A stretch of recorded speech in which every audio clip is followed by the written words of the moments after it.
Welcome back, old book. Hello friend, welcome back. आपका स्वागत है आपके ओल्ड बुक अकेडमी चैनल में। जैसा कि आपने पहले वीडियो में देखा होगा, हमने डिस्कस करे थे इंग्लिश पेडागोजी के पार्ट फर्स्ट को। आज हम पार्ट 2 को डिस्कस करेंगे इसमें। और अगर आपने वो नहीं देखी वीडियो तो आई बटन पर जाके उसको जरूर देख लें। सबसे पहला जो हमारा क्वेश्चन है, first, a teacher asks the student of the class 5th to read the text thoroughly. Then she asks them to answer the question with reference to the context. In this process, she is encouraging student for. मतलब कहने का यह है कि एक class है 5th जिसमें teacher जो है 5th क्लास का वो बच्चों को कुछ टेक्स्ट पढ़ने के लिए बोलता है और फिर बोलता है कि मुझे इसमें से कुछ आंसर्स, मतलब मैं पूछूंगा उसके आंसर मुझे चाहिए। तो वो किस चीज के लिए इनकरेज कर रहा है? मतलब ये कह रहा है कि in this process see encouraging, मतलब सी हो या ही हो, तो वो इनकरेज, एनहांस, क्या चीज एनहांस करने के लिए कर रहा है, इनकरेज करने के लिए कर रहा है। तो इसमें देखते हैं कि सबसे पहले ऑप्शन दे रखे हैं हमारे intensive reading, extensive reading, skimming और स्कैनिंग। तो पहला जो ऑप्शन है इंटेंसिव रीडिंग। इंटेंसिव रीडिंग जो होता है वो हमारा क्लास में मोस्टली एक ट्रिक है कि क्लास में जो हम पढ़ते हैं, जो भी रीडिंग होती है, जो भी कहते हैं बातचीत होती है, तो वो इंटेंसिवली होती है, यानी इंटेंसिवली रीडिंग की बात करते हैं हम, इंटेंसिव रीडिंग होती है। एक्सटेंसिव रीडिंग वो जो होती है हमारी प्लेजर के लिए होती है, और इंटेंसिव रीडिंग जो होती है वो स्पेसिफिक कोई भी पर्टिकुलर चीज निकालने के लिए होती है। और एक्सटेंसिव जो रीडिंग है वो हमारे प्लेजर के लिए होती है, जैसे कि हम कोई नॉवेल पढ़ रहे हैं अपनी स्किल को इन्हांस करने के लिए। और स्किमिंग दैट मीन कि हम किसी भी चीज का एक मक्खन निकाल रहे हैं, जैसे कि कोई अनसीन पैसेज अगर हमारे सामने रखा है तो हम उसमें क्या करेंगे, ओवरव्यू लेंगे और उसमें से फिर उसका एक टाइटल ढूंढेंगे कि हाँ इसका ये टाइटल होगा। तो मतलब कहने का ये है कि एक ओवरव्यू लेके एक उसमें से मक्खन निकालना और बाकी सारी चीजें ऐसी छोड़ देना। स्कैनिंग, लाइक आप जैसे समझते हैं स्कैनिंग कि नॉर्मली हम उसको ट्रांसलेट करते हैं, तो ये सारी चीजें हैं। तो इसमें जो फर्स्ट क्वेश्चन का आंसर है हमारा ए होगा, क्योंकि यहाँ क्लासरूम में इंटेंसिव रीडिंग होती है और ये सारी जो है रीडिंग की सब स्किल्स भी है, आपको ये याद रखनी चाहिए। सेकंड क्वेश्चन जो है, which one of the following is not a सब स्किल ऑफ रीडिंग। इसमें से हमें ये बताना है कि कौन सी सब स्किल रीडिंग की नहीं है। तो सबसे पहला है सिंथेसाइजिंग, ट्रांसक्रिप्शंस, कनेक्टिंग और प्रेडिक्शंस।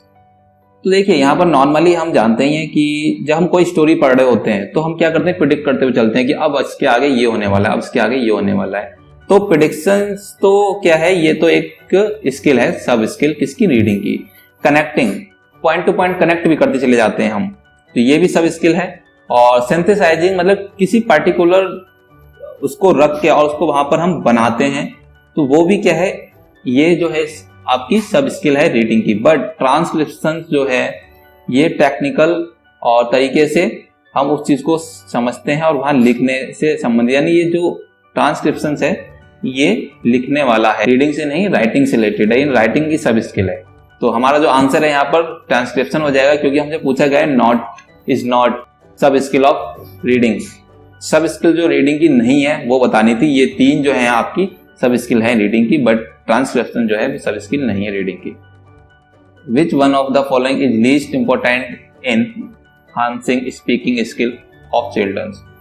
हमें इसमें यह बताना है कि इस पॉइंट में से कौन सा ऐसा पॉइंट है जो सबसे कम एनहांस करेगा स्पीकिंग स्किल को बढ़ाने में, बच्चों की जो स्पीकिंग स्किल है उसको एनहांस करने में सबसे कम इफेक्टिव रहेगा।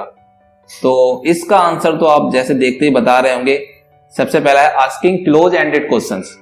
मतलब कहने का यह है कि एक ऐसे क्वेश्चन पता करना जैसे कि मल्टीपल चॉइस क्वेश्चन या फिलिंग द ब्लैंक्स वाले क्वेश्चन जो कन्वर्जेंट थिंकिंग पे बेस्ड होते हैं, वन एंडेड मतलब कि क्वेश्चन होते हैं, केवल उनका एक ही आंसर होता है, और क्लोज एंडेड कह सकते हैं हम।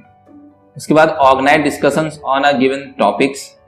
ये तो बात अगर हम किसी भी टॉपिक पे मतलब डिस्कशन करने की बात कर दें तो जाहिर सी बात है, जब हम किसी भी टॉपिक डिस्कस करेंगे तो हमारी जो स्किल है, स्पीकिंग स्किल है, वो डेवलप होगी। लिसनिंग पेशेंटली द चिल्ड्रन, अगर जो एक अच्छा श्रोता है तो वो एक अच्छा स्पीकर होगा, ये आप जानते हैं।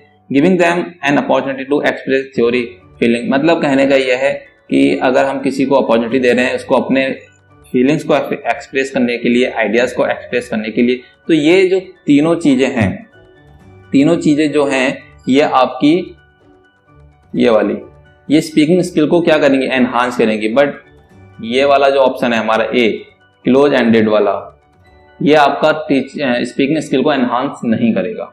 तो हमारा जो थर्ड का आंसर है वो ए होगा। Question number 4, at primary level literature is helpful in developing language of learners age. जो प्राइमरी लेवल पर जो लिटरेचर दिया होता है वो किस प्रकार से लर्नर को हेल्प करता है उसको लैंग्वेज डेवलप करने में। तो पहला ऑप्शन को देखते हैं हम। पहला ऑप्शन हमारा कह रहा है कि it develop teachers interpretative, creative and critical ability. यहाँ पर टीचर की बात नहीं की जा रही है कि हम टीचर की एबिलिटी को बढ़ाएं या उसकी क्रिएटिव सृजनात्मकता को बढ़ाएं, कि टीचर तो जो अपने ट्रेनिंग पीरियड में ये सारी चीजों को पहले से ही सीख के आता है। यहाँ पर हम बात कर रहे हैं स्टूडेंट की, तो ये तो ऑप्शन बिल्कुल गलत हो गया। उसके बाद it is a good basic for the only expenses of vocabulary. देखिए जो ये ओनली वाले क्वेश्चंस होते हैं ये एक नेगेटिव क्वेश्चंस की तरफ ले जाते हैं, क्योंकि ओनली सिर्फ एक तरफ की बात करते हैं। ओनली वाले क्वेश्चंस ये तो आप देखते ही गलत लगा दें, इसको छोड़ ही दें। अगर वोकैबुलरी बढ़ानी तो रट्टा लगवा दें, मतलब किताब जो बुक्स जो है उसका रट्टा लगवा दें बच्चों को। नेक्स्ट कहता है it encourage the learners to complete the worksheet based on it. मतलब क्या ये वर्कशीट जो है लर्नर्स की, उसको वर्कशीट को काम को पूरा करने में, एनकरेज करने में उसको हेल्प करेगा उसको लर्नर को। It is an authentic material covering various journals. ये जो ऑप्शन है आपका डी वाला, वेरियस जर्नल्स हैं, वो क्या है, मटेरियल है। आपके ऑथेंटिक मटेरियल होने चाहिए जो कि बहुत सारे जर्नल्स को कंप्लीट करने में, कवरिंग करने में हेल्प करते हैं। तो हमारा जो ये है, छोटे बच्चों की आपने देखी किताबें, हर उसकी इनकी किताब जो होती है लिटरेचर में, उसमें हर चीज़ दी जाती है। जैसे कि साहित्य भी होगा, उसमें आपका कहानियाँ होंगी, उसमें हर चीज़ हो जाती है। तो total point two point cover करते हैं उसमें टोटल तरीके से, और एक ऑथेंटिक होती हैं। तो हमारा डी ऑप्शन इसमें करेक्ट है। क्वेश्चन नंबर 5 में बात करते हैं हम। A teacher prepare a worksheet and remove every 7th word from the text, then she asked the learners to read the text. After that they were asked to complete the worksheet with missing word. The task given on the worksheet is a, मतलब कहने का इसका यह है कि एक teacher जो है उसने एक वर्कशीट बनाई है, प्रिपेयर की है, जिसमें कि वो हर लाइन का 7th वर्ड को गायब कर देता है और लर्नर्स को वो देता है। उसके बाद उससे पूछता है कि मतलब इसे वर्कशीट को कंप्लीट करना है। तो हमें ये बताना है कि ये जो उसने काम किया ये क्या है, किस टाइप का वर्क है, किस टाइप का नहीं। तो पहला ऑप्शन कह रहा है cloze test, open test, speaking task या राइटिंग टास्क। तो इसका तो सिंपल आंसर है, आप देख ही रहे हैं, क्लोज टेस्ट में आप देखते हैं, समझते हैं कि जो वर्ड होते हैं वो मिसिंग वर्ड होते हैं और उनको हमें कंप्लीट करना होता है। नेक्स्ट पे चलते हैं। क्वेश्चन नंबर 6 है language is arbitrary means that. Language is arbitrary means that, पहला ऑप्शन है there is a strong relation between the word of a language and their meaning. ये कह रहे हैं कि स्ट्रॉन्ग रिलेशंस है मतलब वर्ड और मीनिंग के बीच में, ये तो बिल्कुल गलत है कि आर्बिट्री से इसका मतलब बिल्कुल नहीं है। बी कह रहा है there is no inherent relation between the word of a language and their meaning. ये हो सकता है something is a determined by judgement and for a specific reason. उसके बाद कहता है it based on a valid reason. Valid reason वाले questions ये इस टाइप के नहीं, इसमें मतलब जो आंसर देते हैं ये इससे रिलेटेड नहीं है। दूसरी बात हम कहते हैं कि जो डी वाला है ऑप्शन हमारा ये करेक्ट होगा। क्यों? आर्बिट्री मीन्स ये होता है कि there is no inherent relation between the word of language and their meaning. जो लैंग्वेज है उसमें वर्ड्स जो हैं उनके मीनिंग जो होते हैं वो इनहेरेंट नहीं होते हैं, मतलब वो ऐसा नहीं है कि वो पहले से ही इनहेरेंट है कि नहीं इसका मीनिंग ये होगा, वो अब इस टाइप से बिल्कुल नहीं होते हैं। जैसे आर्बिट्री का मीन्स इसमें ये बताया गया है कि जैसे बताया स्ट्रॉन्ग रिलेशन होता है, बिल्कुल स्ट्रॉन्ग रिलेशन नहीं होता है। ऐसा नहीं कि इसका मीन्स यही है, ऐसा नहीं होता। तो इसमें जो ये बताया second option there is no inherent relation between the word of a language and their meaning, तो ये इसका आंसर एकदम करेक्ट आंसर है। 7 question the term comprehensively input is associated with. जो कॉम्प्रिहेंसिवली जो इनपुट है वो किससे रिलेटेड है, किससे संबंधित है, इसको जानेंगे। नॉम चॉम्स्की है, जेम्स असर है, या लेबोस्की है, या स्टेफन क्रेसन्स हैं। जो स्टेफन क्रेसन्स हैं ये आपके इससे रिलेटेड है, इन्होंने थ्योरी दी हुई है, इस थ्योरी को डिस्कस करेंगे हम बाद में। और नोम चॉम्स्की ने तो पता ही लाइट की बात करी थी, और ये लाइबस्की जो हैं और ये जेम्स एसर हैं। तो हमारा जो ऑप्शन है डी करेक्ट आंसर है।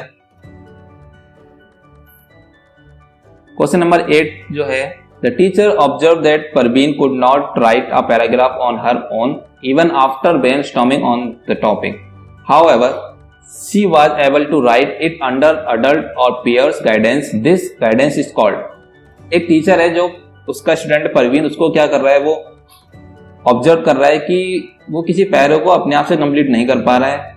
जैसे कोई अगर कोई बड़ा उसका है जो उससे ज्यादा जानकारी रखता है, वो उसके अंडर में है, या उसके साथ कोई बच्चा बिठा रहा है जो उसके साथ का ही है, तो वो तब मिलके तो वो किसी उस काम को कर लेता है, बट बिना अपने सेल्फ से वो काम को नहीं कर पा रहा है। तो ये जो हेल्प है, ये जो गाइडेंस है, ये मतलब क्या है, इसको बताना है हमें।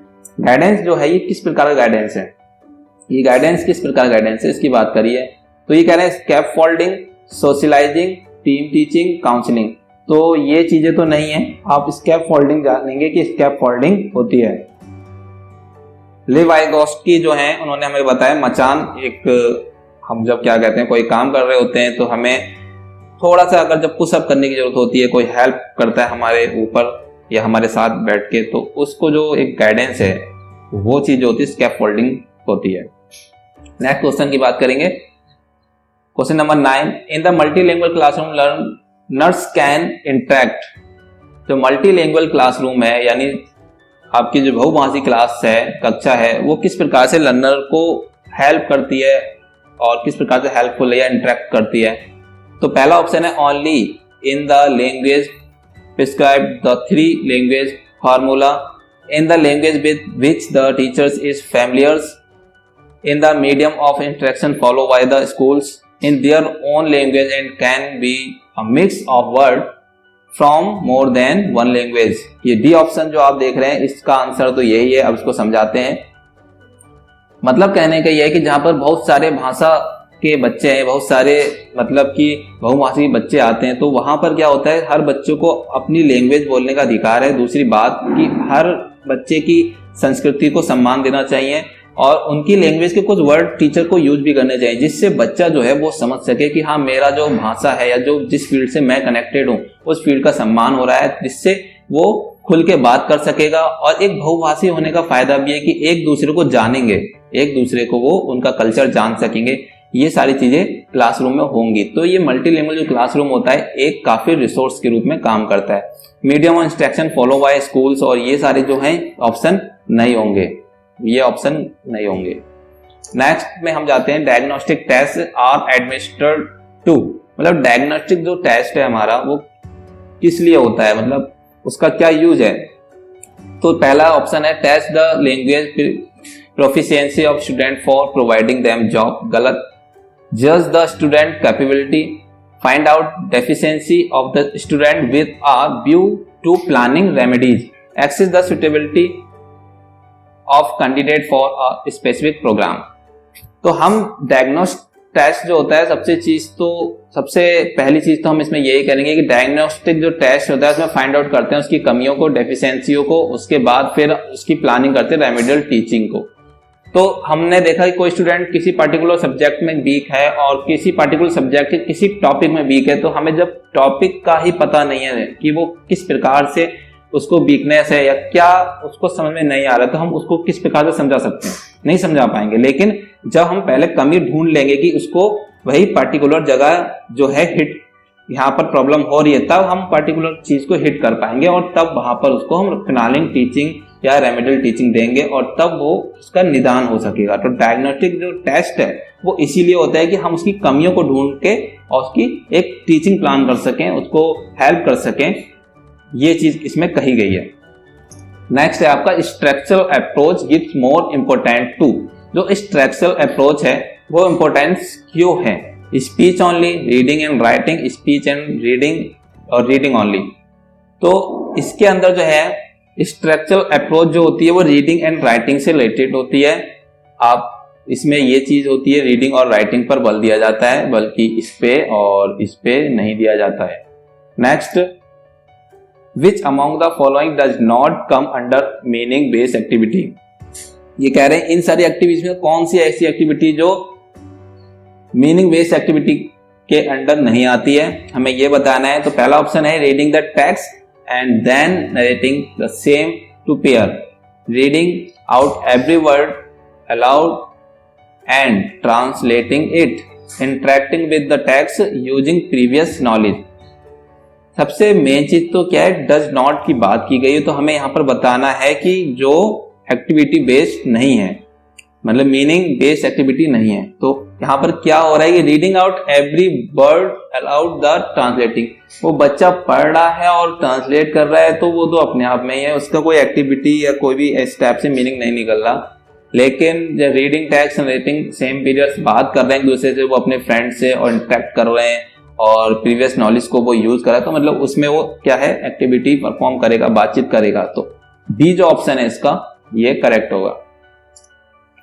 13 question, that comprehension is the skill of reading a piece of text closely और intensely for the purpose of extracting specific information from the text. ये कह रहे हैं कि कॉम्प्रिहेंशन है जो उसमें से क्या कर रहा है, एक रीडिंग की जा रही है टेक्स्ट को क्लोजली इंटेंसिवली, और फिर उसमें से हमें एक्ट करनी है स्पेसिफिक इंफॉर्मेशन, मतलब उसमें से एक इंफॉर्मेशन निकालनी है, स्पेसिफिक विशेष इंफॉर्मेशन निकालनी है उस टेक्स्ट में से। तो वो जो इंफॉर्मेशन निकाल लेंगे वो क्या कहलाएगा, लोकल, ट्रांसैक्शनल या इन्फेंट्रियल या ग्लोबल। तो आप देख रहे हैं कि ये तो लोकल ही कहलाएगा। लोकल आप कह सकते हैं, अभी पीछे हमने पढ़ा था कि जो इंटेंसिव रीडिंग है उसी का एक पार्ट है, या उसी का हम सब कह सकते हैं कि बोला जा सकता है कि लोकल को भी जब हम किसी का एक पार्टिकुलर टेक्स्ट में से उसका मीनिंग निकालते हैं, पार्टिकुलर स्पेसिफिक इंफॉर्मेशन निकालते हैं, तो हम लोकल रीडिंग करते हैं, लोकल तरीके से पढ़ते हैं। और ये ग्लोबल जब हम जनरल आइडिया लेते हैं किसी चीज का, तब जैसा कि एक्सटेंसिव का एक सब कह सकते हैं, उसी का एक मीनिंग जैसे। तो ये वाला, तो हमारा जो आंसर है वो तो ए वाला आंसर है। 14 क्वेश्चन में हम बात करेंगे, it is type of writing in which the teachers provide the situation and help the class to the prepare it. The teachers continuously provide feedback, corrections and expansions of ideas to learners। इसमें बात करी गई है कि teacher जो है एक situation देता है स्टूडेंट्स को, क्लास को, और उसमें क्या कर रहा है कि कंटिन्यूसली लगातार उसमें उनको फीडबैक दे रहा है, डायरेक्शन दे रहा है, हेल्प कर रहा है, आइडियाज दे रहा है, ये सारी चीजें प्रोवाइड कर रहा है। तो ये चार ऑप्शन दे रखे हैं कि फ्री राइटिंग है, ये प्रोडक्ट राइटिंग है, कंट्रोल राइटिंग है, ये गाइडेड राइटिंग है। तो ये किस प्रकार की राइटिंग है ये हमें बताना है। राइटिंग जो है किस प्रकार की राइटिंग है, तो फ्री राइटिंग तो तब होगी जब हमें कोई भी इसमें मतलब कि ना कोई हमारे ऊपर से कोई बता रहा हो हमें, ना किसी प्रकार का कोई भी बंधन ना हो, तो फ्री राइटिंग अपने मन से लिख रहे हैं। प्रोडक्ट राइटिंग लाइक जैसे कि आपको दे दिया कि सैमसंग मोबाइल है और उसके ऊपर प्रोडक्ट राइटिंग लिखनी है, तो आपके ऊपर एक प्रोडक्ट है उसके लिए राइटिंग लिखनी है। कंट्रोल राइटिंग पार्टिकुलर कोई ऐसे हमने कीवर्ड दे दिए कि ये कीवर्ड है, इनको आपको हिट करते हुए एक लिखना है कोई भी राइट। और उसके बाद गाइडेड राइटिंग, और फिर गाइडेड राइटिंग का मतलब यह है कि आपके जो सुपरविजन है ऊपर, आप किसी के अंडर सुपरविजन काम कर रहे हैं और वो गाइडेड कर रहा है, आपको डायरेक्शन दे रहा है, आइडिया दे रहा है, तो ये सारी चीजें। तो टीचर यहाँ क्या कर रहा है, तो टीचर लगातार उनको फीडबैक दे रहा है, डायरेक्शन, एक्सपेंशन ऑफ आइडियाज वगैरह दे रहा है। तो ये जो है गाइडेड राइटिंग है, ये क्या है, गाइडेड राइटिंग है। तो don't forget to like, share, comment and subscribe my YouTube channel. I hope आपको अगर ये वीडियो पसंद आया है तो प्लीज लाइक, सब्सक्राइब करना ना भूलें। और आगे हम नेक्स्ट वीडियो में बात करेंगे कुछ और अच्छे पेडागोजी के क्वेश्चन इंग्लिश के। आप मेरे साथ बने रहें और इस चैनल को ज्यादा से ज्यादा शेयर करें, सब्सक्राइब करें और अपने फ्रेंड तक इसको फैलाएं। Thank you for watching my channel and please like, subscribe and share.